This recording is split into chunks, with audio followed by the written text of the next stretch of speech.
2 Samuel, capítulo de número 9.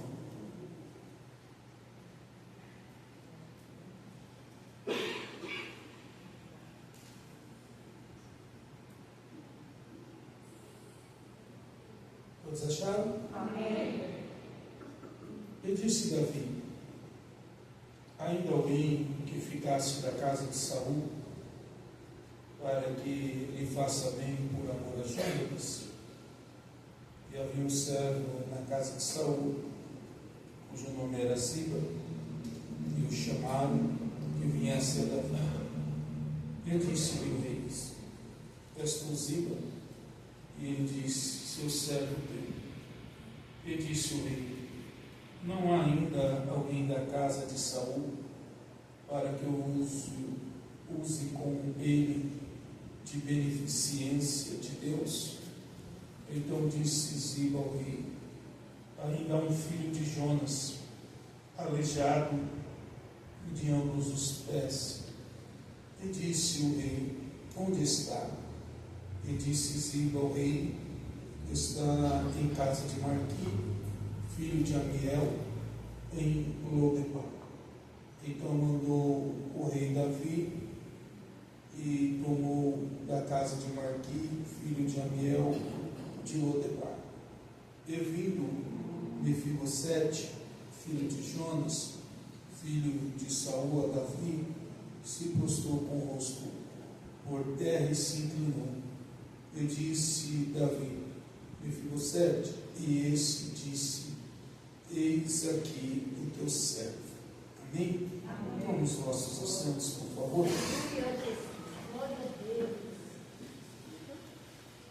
Hoje, no culto de Santa Ceia, última ceia deste ano,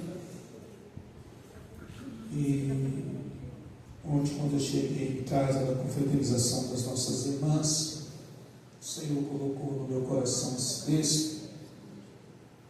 Eu fui ler um pouco ontem à noite, ler um pouco hoje. E, meus irmãos, a história desse rapaz, ela é uma história que nos faz refletir em alguns pontos. O primeiro deles, quando o seu avô, que era rei de Israel por nome de Saul, morre, a gente vai entender o porquê que a sua babá, a sua ama, ela se desespera em pegar a criança no colo e sair correndo. O primeiro motivo para a ação dela, por que ela age com esse pavor todo, é porque existia-se em Israel uma regra que quando alguém saía do trono, toda a sua linhagem tinha que ser exterminada, tinha que ser morta. O novo rei que assumisse não poderia deixar nenhum descendente do rei anterior que estava no poder ou no trono. Então, quando diz que Saul morre e que Davi ele vai reinar, a intenção dessa babá, dessa ama, é de poupar a vida deste moço. É para que ele não venha morrer como um parente próximo. Ele era neto de Saul. E no seu medo, na intenção de poupar a sua vida, essa criança cai, quebra-se os pés e se torna coxo.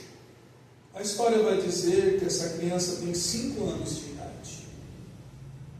E o texto e alguns estudiosos vai dizer que passa-se aproximadamente de 15 a 20 anos, quando Davi vai lembrar de uma aliança que ele fez com Jonas, e da forma que Jonatas ele usa com Davi de benevolência, quando Saul persegue. O texto vai dizer que Davi pergunta se restou alguém dessa linhagem. se sobrou alguém da casa de Saul, para que ele pudesse praticar, agir com bondade, com benevolência. E ele vai chamar a Ziba e vai fazer essa pergunta.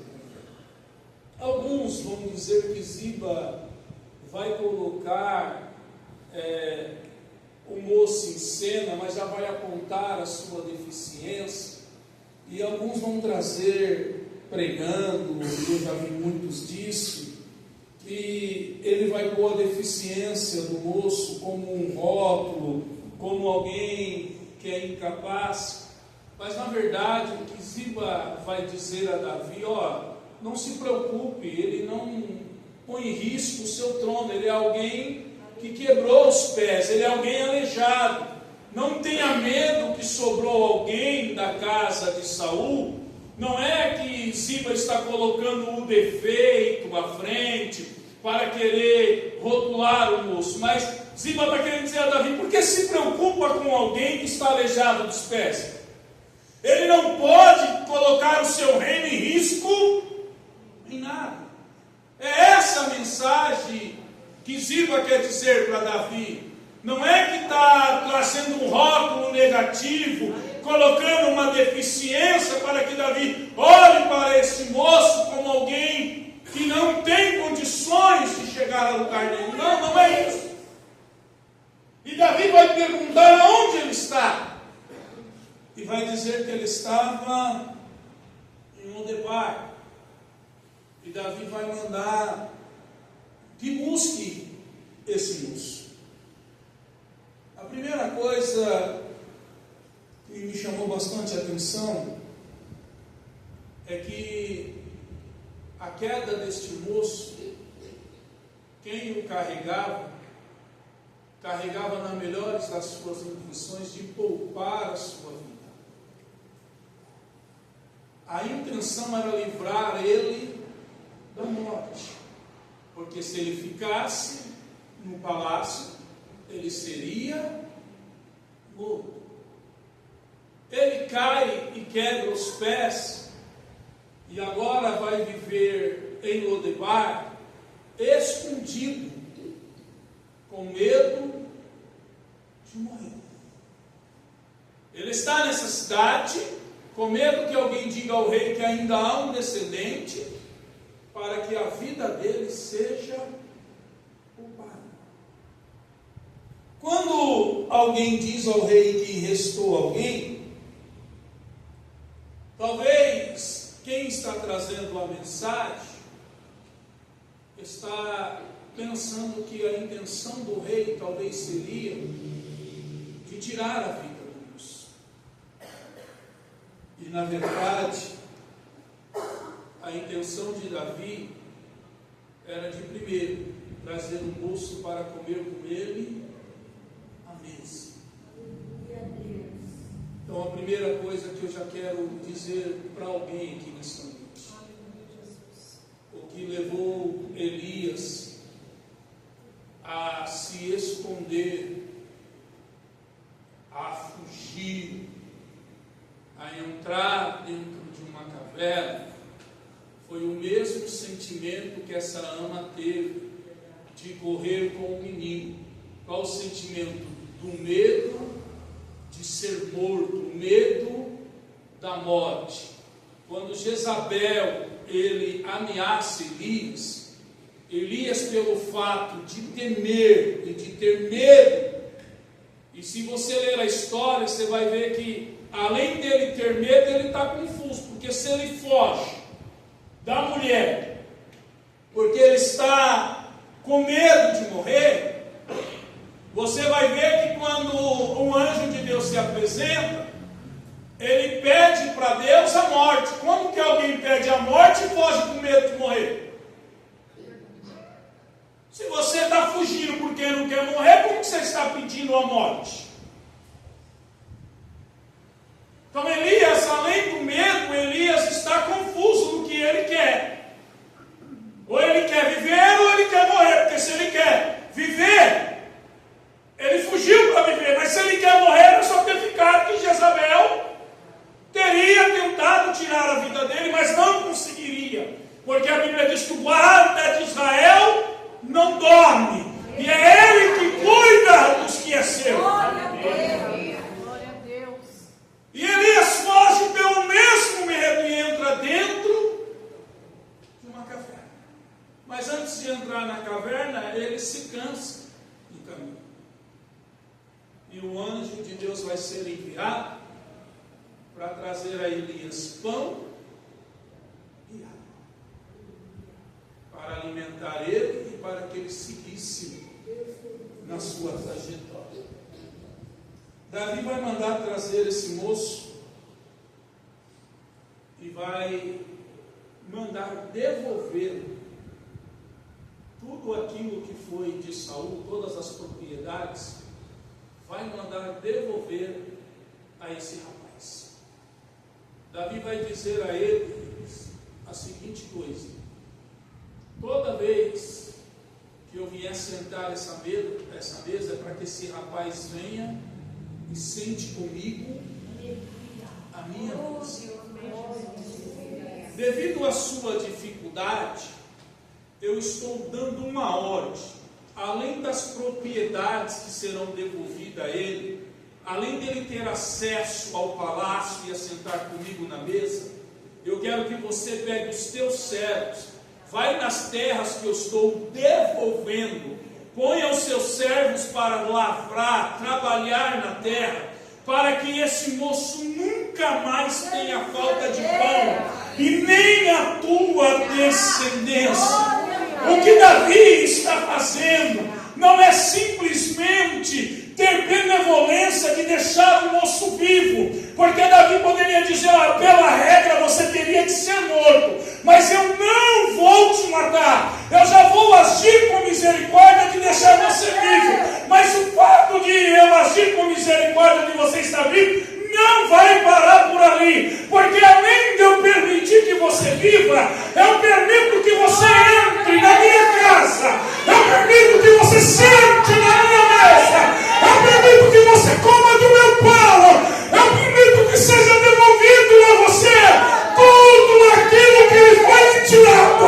Eu permito mais ainda, pessoas vão arar, vão trabalhar, a terra vai produzir, você nunca mais terá falta de mantimento sobre a tua casa.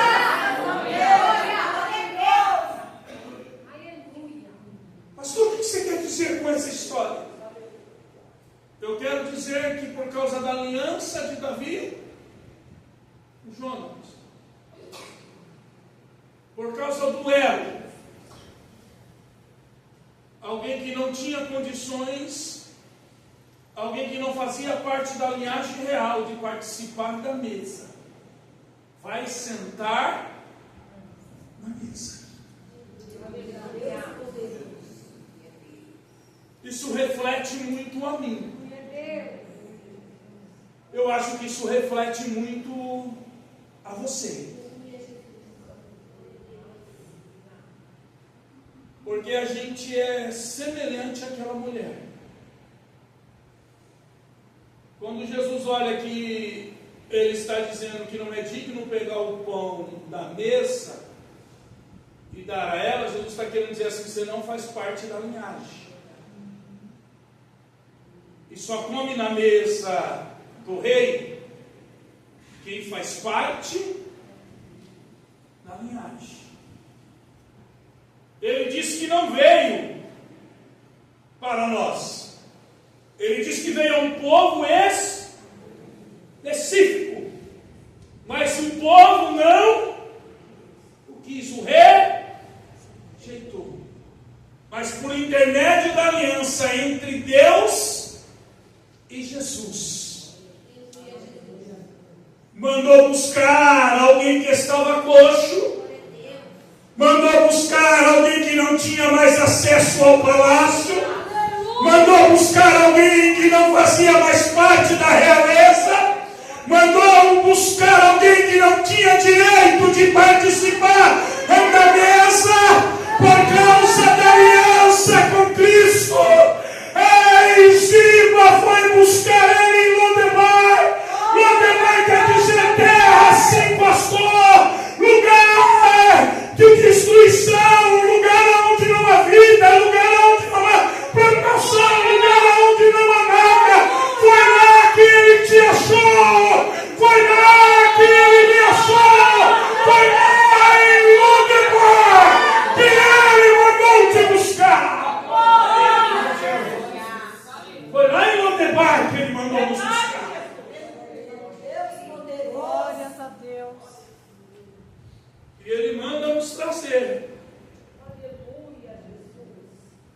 E a Bíblia diz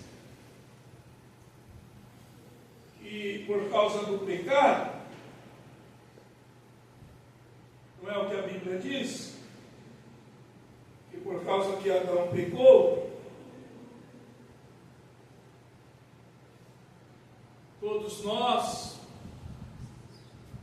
herdamos a natureza decaída, pecaminosa, mas também por causa de Jesus, nós também herdamos. Aleluia. Nós também somos participantes da sua graça. Eu consigo ver nesse texto, na ação de Davi, a graça. Eu vejo Davi agindo com graça. E que é graça? Algo que nós não merecemos.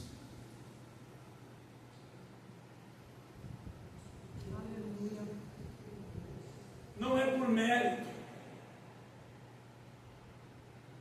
não é por classe social, não é por preparação, por formação humana, é pela sua graça, pela sua bondade.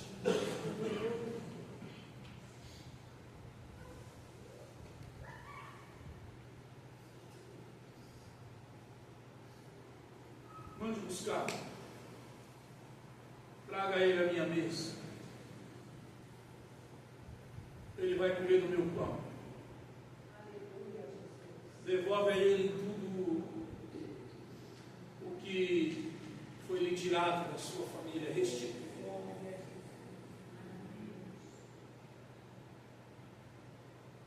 Põe pessoas para trabalhar, para cuidar das suas terras, para que ela produza e nunca falte o pão sobre a mesa dele e dos seus discípulos.